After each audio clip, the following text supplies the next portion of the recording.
జేబులో డబ్బులుండాలే కానీ కాసేపటి కోసం ఎందుకు? కావలసినంతసేపు అందమైన భార్యకు భర్తగా అయిపోవచ్చు. చక్కగా ఆమెతో చేతులు చేయి వేసుకుని ఎక్కడికైనా చక్కర్లు కొట్టేయచ్చు. ఆమె కూడా సొసైటీతో పాటు ఇంట్లో కూడా భార్యలాని అన్నీ చూసుకుంటుంది. వంట చేసి పెడుతుంది, భర్త బాగోగులు చూసుకుంటుంది, అతడితో షికార్లకు వెళుతుంది. కొన్ని నెలల పాటు కూడా వీరి రిలేషన్ కొనసాగించుకోవచ్చు. కానీ ఎప్పటికప్పుడు అద్దె పెరిగిపోతుంది. ఇదేం కొత్త ట్రెండ్ గురు?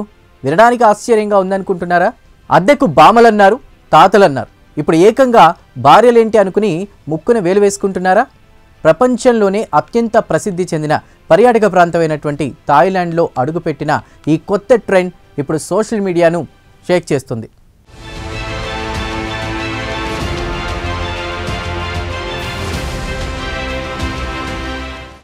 కారు, ఇల్లు రెంట్కి తీసుకున్నట్లే థాయిలాండ్లో భార్యను కూడా అద్దెకు తీసుకోవచ్చు. కొన్ని గంటలు లేదా రోజులకు అద్దె భార్య దొరుకుతుంది అక్కడ.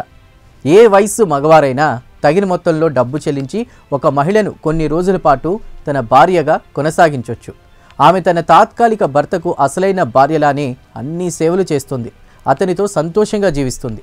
అయితే అద్దె ఒప్పందం పూర్తవగానే మాత్రం అతను ఆమెను వదిలేయాలి. ఇందుకు ఎక్కువ మొత్తంలో డబ్బులు కూడా చెల్లించాల్సి వస్తుంది. ఇది చట్టబద్ధమైన బంధంగా మాత్రం ఉండదు, కేవలం ఒక వ్యాపారమే. ఒకవేళ వారిద్దరూ ఇష్టపడితే మాత్రం పెళ్లి చేసుకోవచ్చు కూడా, లేకపోతే ఎవరి దారి వారిదే.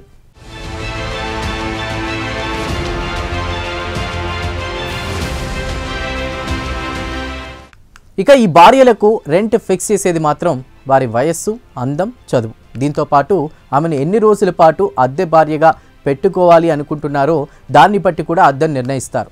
సాధారణంగా అద్దె భార్య ధర $1,600 నుండి $1,16,000 వరకు కూడా, అంటే మన కరెన్సీలో 1,50,000 నుంచి 1 కోటికి పైగా ఉండొచ్చు.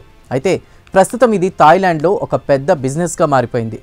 కూటి కొరకు కోటి విద్యలు అన్నట్లు దీన్ని ఓ ఉద్యోగంగా భావిస్తున్నటువంటి మహిళలు బాగా సంపాదిస్తున్నారు. ఇదంతా ఒక ఒప్పందం ప్రకారం మాత్రమే జరుగుతుంది కాబట్టి ఇది చట్టబద్ధమైన వివాహంగా పరిగణించబడదు.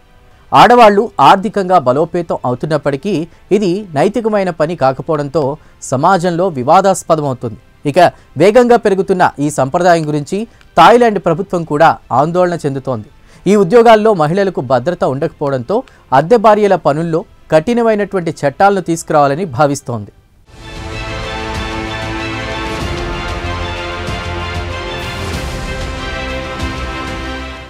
మరోవైపు థాయిలాండ్ సామాజికవేత్తలు ఈ కొత్త ట్రెండ్కు పేద కుటుంబాలకు చెందిన మహిళలే అధికంగా బలవుతున్నారని ఆందోళన వ్యక్తం చేస్తున్నారు.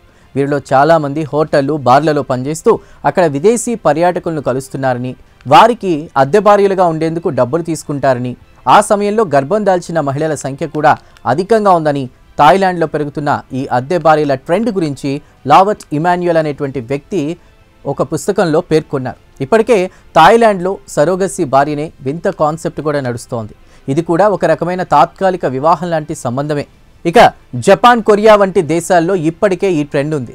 గర్ల్ ఫ్రెండ్ ఫర్ హైర్ వంటి సేవలు ఇప్పటికే ఆ దేశాల్లో జోరుగా నడుస్తున్నాయి.